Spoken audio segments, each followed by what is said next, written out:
Seguimos en este programa número 18 de Marcha de Gigantes, programa 301 en el acumulado. Hace rato que venimos insistiendo con la cuestión de la tecnología y la influencia que está teniendo. En algún momento recuerdo haber leído y haber planteado en alguna de las editoriales el lugar que estaban teniendo Amazon y Google en la guerra en Palestina, con el tema del reconocimiento facial y distintos programas que se están armando y distintas cosas que se están haciendo respecto de estas Big Tech, las conocidas Big Tech, utilizadas en determinadas cosas que nos parecen raras, nos parecen poco frecuentes, no conocemos qué se hace, pero que terminan utilizándose. Y a raíz de esto y de escuchar en la semana con la persona con quien vamos a estar charlando en breves minutos, nos surgía la duda, el interés de decir, bueno, ¿por qué no problematizar un poco más a fondo respecto del rol que están jugando las empresas tecnológicas en nuestra vida sin que nos demos cuenta a veces?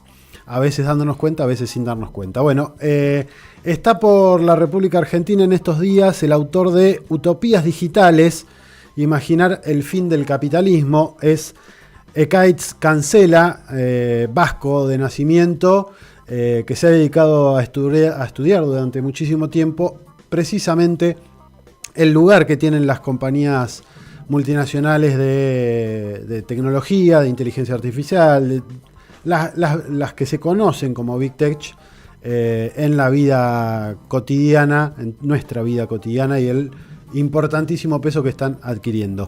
Ekaitz, muy buenos días, muchas gracias por haberte tomado estos minutos un sábado para charlar con nosotros. ¿Cómo estás? Buenas tardes, un gusto estar aquí. Bueno, a ver, estás presentando tu último libro, particularmente sobre esta temática.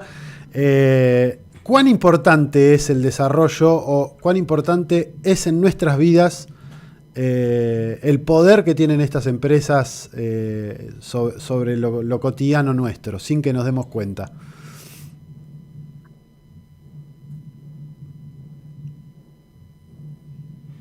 Bueno, creo que es central porque las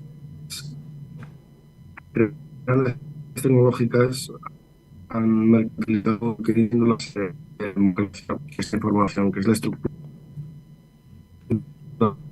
a través de la que deliberamos, tomamos decisiones sobre las que se erige nuestra vida democrática, pero también el resto. No te estamos llegando a escuchar o a entender. Me parece que estamos medio como complicados con la señal, hablando de tecnologías. Sí. Nos están boicoteando. Nos están boicoteando. Sabías que ibas a venir al programa y... Sabía Elon Musk que estábamos acá esta mañana y ha cogido Starlink y lo ha hecho bloquear.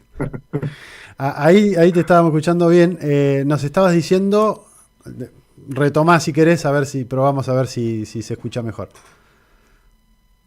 Sí, lo que trataba de decir es eso, que uno de los grandes peligros es que el modelo de negocio de las firmas tecnológicas, concretamente de Google y de Facebook, que son los grandes monopolios de la publicidad digital, han conseguido un espacio central en la economía, pero también son peligrosas porque han mercantilizado, convertido la mercancía en información, que es el pilar de la democracia, que es la sangre, la estructura vertebral, y todo ese material, toda esa información que utilizamos para tomar decisiones deliberativas, para dialogar, para conversar, para pensar en nuestras preferencias políticas, ahora mismo se ha mercantilizado. Eso quiere decir que lo que más clics tiene es lo que es verdad, ¿no? O sea, podríamos decir que las fake news son el capitalismo digital, lo que las emisiones de CO2 son el capitalismo fósil.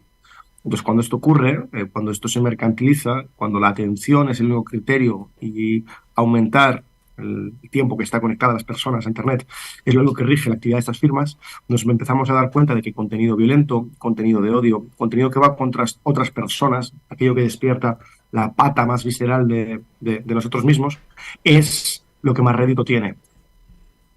Entonces vemos como progresivamente estas fuerzas de ultraderecha que están sacando partido de que buena parte de los gobiernos no saben gestionar las contradicciones de la globalización neoliberal, están encontrando en las redes sociales un espacio increíble para difundir su mensaje teóricamente rebelde, teóricamente antiélites, pero que sirve para llevar a cabo un proceso de criminalización o de ataque hacia las personas más vulnerables. Entonces es eso, ¿no? Las redes están configuradas para el mensaje reaccionario, no para mensajes progresistas o para mensajes emancipadores. Y es por eso por lo que tenemos que cuestionar la propiedad de las infraestructuras a través de las que nos comunicamos, llevamos a cabo nuestra vida democrática y el resto de cuestiones de la vida contemporánea que cada vez está más digitalizada. Uh-huh.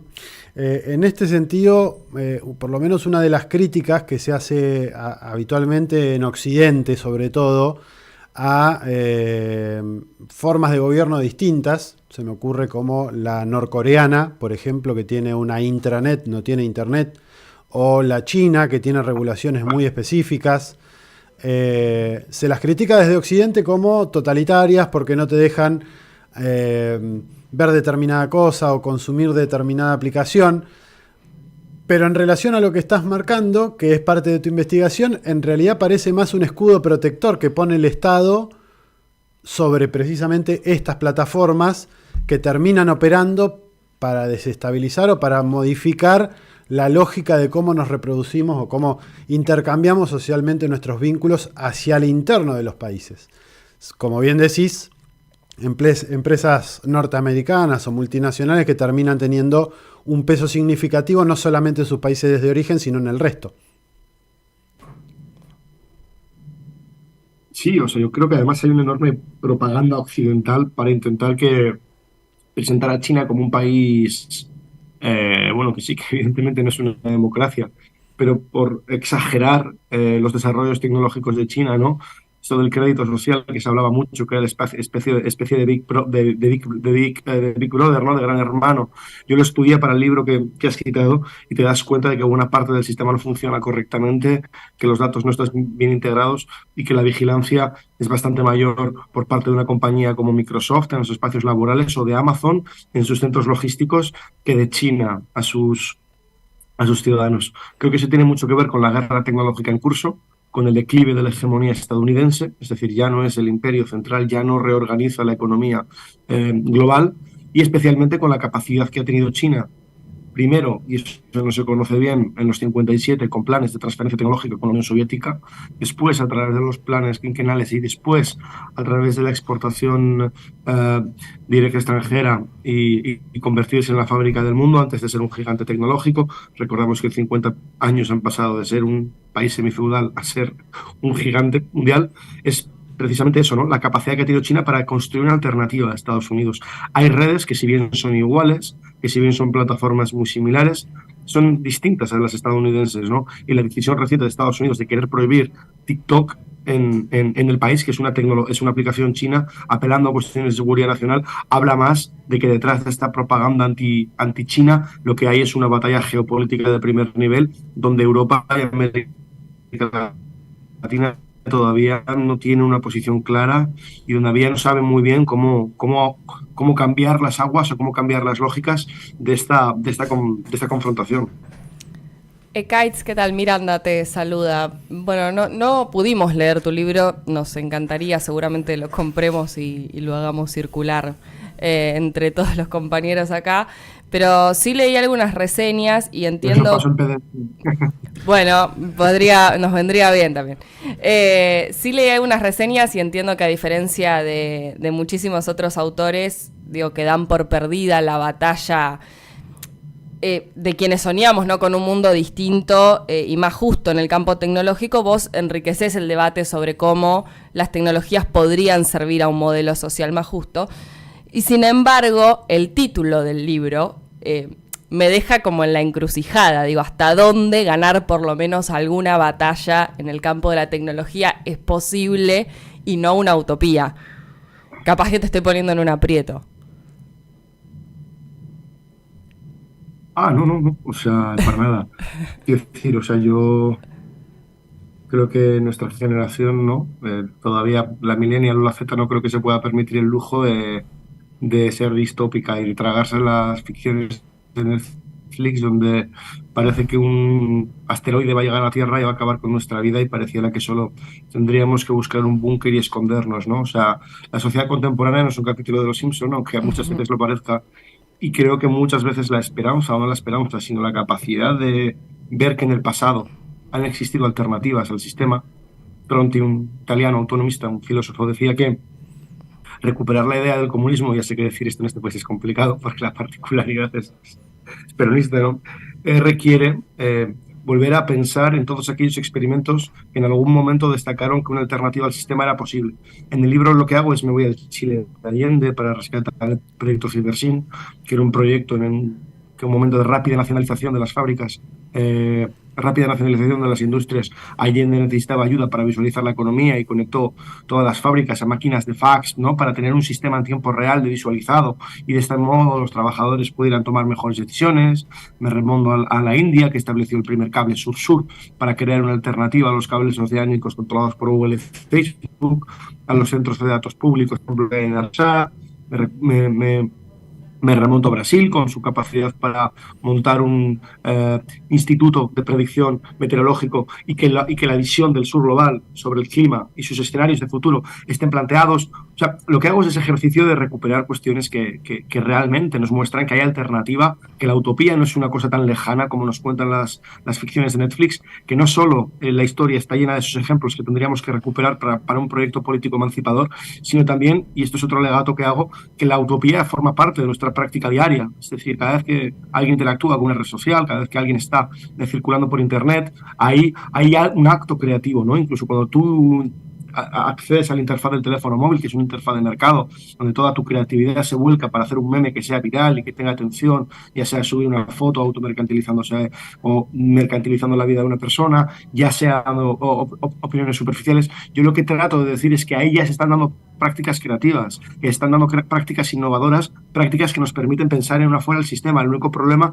es que la interfaz para llevarlo a cabo es el mercado siempre, que es cómo están desarrolladas estas tecnologías. Entonces mi argumento es que si desarrollamos otras tecnologías, insisto, como las que hemos visto en la historia, pero más sofisticadas, porque estamos en 2024, para canalizar todas las fuerzas liberadoras que hay en el sujeto, en el ser liberado efectivamente de las relaciones y de las jerarquías de clase, de género y de raza, ahí estaremos en una posición buena para que la utopía sea eso, contar nuevas historias y producir nuevos futuros, y que esa acción, que no solo es la de visualizar un futuro, sino la de organizarnos colectivamente para llevarlo a cabo, para montar desde la economía popular espacios autogestionados, para convertir la inteligencia artificial en un bien público, con los datos como bien común, que apoyen a los hospitales, a las universidades, a las bibliotecas. Eso no está tan lejos, y que parece que está lejos por la hegemonía cultural de Silicon Valley, que ha identificado progreso con tecnología estadounidense. Entonces trato de romper esos mitos para decir, no, no hay alternativa, es falso. De lo que no hay alternativa es el socialismo, ¿no? Entonces, bueno, es una provocación también. Es interesante la provocación. En el programa de hoy hablábamos justo hace un ratito de las elecciones en Uruguay y tocábamos también las elecciones en Francia anticipadas y en Gran Bretaña, y una de las cosas que surgían y que la venimos medio como marcando, tratando de analizar desde hace un tiempo, es la falta de creatividad o la falta de iniciativa para proponer algo distinto de parte de los gobiernos a los electorados. Y también ahí se ve relacionado esto que decís de la falta de que ya todo está medio como armado en cajita y vos vendés el paquete en cajita.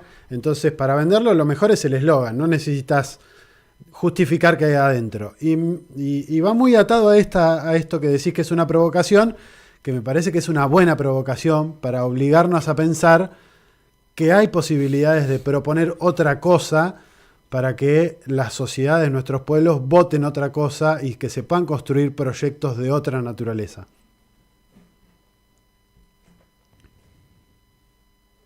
Claro, es curioso porque en Uruguay hubo un proyecto que se llama el URUCIP, que fue un experimento posterior a la dictadura, que replicaba mucho el funcionamiento que había tratado de aplicar Salvador Allende a la economía chilena, pero para el Estado, ¿no? En un momento de transición hacia la democracia se estaba experimentando de manera incipiente con la cibernética, antes de que compráramos buena parte de los discursos asociados a ella del ejército estadounidense, y lo estaban tratando de utilizar para hacer las burocracias más radicales, es decir, hacerlas más eficientes a la hora de conectar a los movimientos sociales con las políticas públicas, ¿no? Entonces, de esos experimentos que han estado presentes desde los albores de la Guerra Fría, pero sobre todo antes de que cayera el muro, hasta el presente, donde no hay alternativa, Silicon Valley, donde todos los líderes europeos, sin excepción, y buena parte de los americanos, están proponiendo que la única opción, mira mi ley, ¿no?, de mejorar el Estado, de hacerlo más eficiente, es entregarle todos los datos a Google, ¿no? Yo creo que tenemos que empezar desde la izquierda a decir ampliamente que la digitalización en buena parte de los discursos públicos significa privatización. Es decir, que cada vez más estamos asistiendo a que con la excusa de la modernización, con la optimización y con la eficiencia, lo que se están dando es capas cada vez mayores de los estados a Silicon Valley, ¿no? Y que en algún momento, cuando ya tengamos todo eso externalizado, no habrá vuelta atrás, porque buena parte de los funcionamientos y de las operaciones que llevan a cabo los estados diariamente van a depender de esas empresas. Y luego hay que decir otra cosa que es muy importante, que si al menos esto fuera menos costoso y que si realmente fuera eficiente, pues bien, genial, que nos privaticen, que nos metan tecnologías chinas por las orejas y ya está. Pero cuando te pones a estudiar, al menos yo lo he hecho en España para mi tesis doctoral, cuando te pones a estudiar los contratos públicos que se firman con las grandes tecnológicas, ves que es extremadamente costoso. Por ejemplo, Microsoft ha vendido al Estado español en el lapso de 8 años casi 800 millones de euros en licencias. Insisto, con 800 millones haces un Internet comunista. El gran problema es ese, ¿no? Que con la excusa de la modernización y con la digitalización, lo que estamos es gastando cantidades mayores en licencias y servicios privados de Silicon Valley que impiden que utilicemos ese mismo dinero para desarrollar alternativas y terminamos desplazando una cantidad ingente de presupuestos públicos para que Deloitte y Google hagan el servicio educativo de un país, o para que Indra, una gran consultora, construya un servicio de videollamadas para el Ministerio de Agricultura y otro para el Ministerio de Sanidad, en lugar de utilizar un software libre y ahorrar ese dinero, ¿no? Entonces estamos viendo como cada cosa del Estado está empezando a externalizarse, cada servicio está empezando a externalizar y además esos servicios no funcionan bien. Y no funcionan bien precisamente para que se estropeen y alguien los arregle y por tanto te pague más, que es como funciona el capitalismo, ¿no? Y en su fase neoliberal nada funciona, todo cuesta un precio, ¿no? Entonces eso es lo que hace Silicon Valley, ¿no? Con ese discurso solucionista de todo se puede solucionar con tecnología hasta los problemas sociales y políticos. Y cuando ya han privatizado todo, hacen que funcione mal para seguir cobrando, ¿no? Entonces, este negocio es bastante nocivo, y no solo nocivo, sino bastante irracional, bastante estúpido, como el propio sistema capitalista. Y hay que enfrentar estos discursos y proponer de nuevo esas alternativas como las de Urucip en Uruguay, como la del Fidersin, como la de ARSAT en Argentina, y volver a recuperar un discurso tecnológico fuerte y poderoso para hacer frente a los gigantes tecnológicos, que son los villanos de nuestra época. Ekaitz, ¿dónde pueden encontrar el libro quienes quieran comprarlo? Imagino que en las librerías y en las páginas pirata. Las páginas piratas. Aquí en Argentina, Prometeo es la que publica. Comprometeo, sí. La Comprometeo. Sí. Pero bueno, a ti ya te lo envío por privado. Así que ya lo puedes tirarte de la también. Ekaitz, muchísimas gracias por estos minutos. Clarísimo el planteo que estás haciendo. Realmente una linda provocación para obligarnos a pensar un poquito más, sobre todo en esto que te lo sirven así en bandeja como naturalizado, pero que en realidad tiene toda una elaboración detrás bastante compleja que nos hace cada vez comprar las cosas más prefabricadas, preseteadas, y eso nos termina evitando pensar un poco y encontrarle soluciones un poco más propias a las cosas. Así que gracias por esa provocación. Y soberanas. Muchísimas gracias y que tengáis un buen programa y un buen fin de semana. Abrazo grande. Charlábamos con Ekaitz Cancela, escritor de este libro Utopías Digitales, Imaginar el fin del capitalismo. Una provocación, como decía él, a ayudarnos a pensar, bueno, cómo interactuar, cómo hacer con esto que ya llegó, que es la tecnología, para hacernos más libres, no menos. Escuchamos algo de música y seguimos con el último tramito del programa.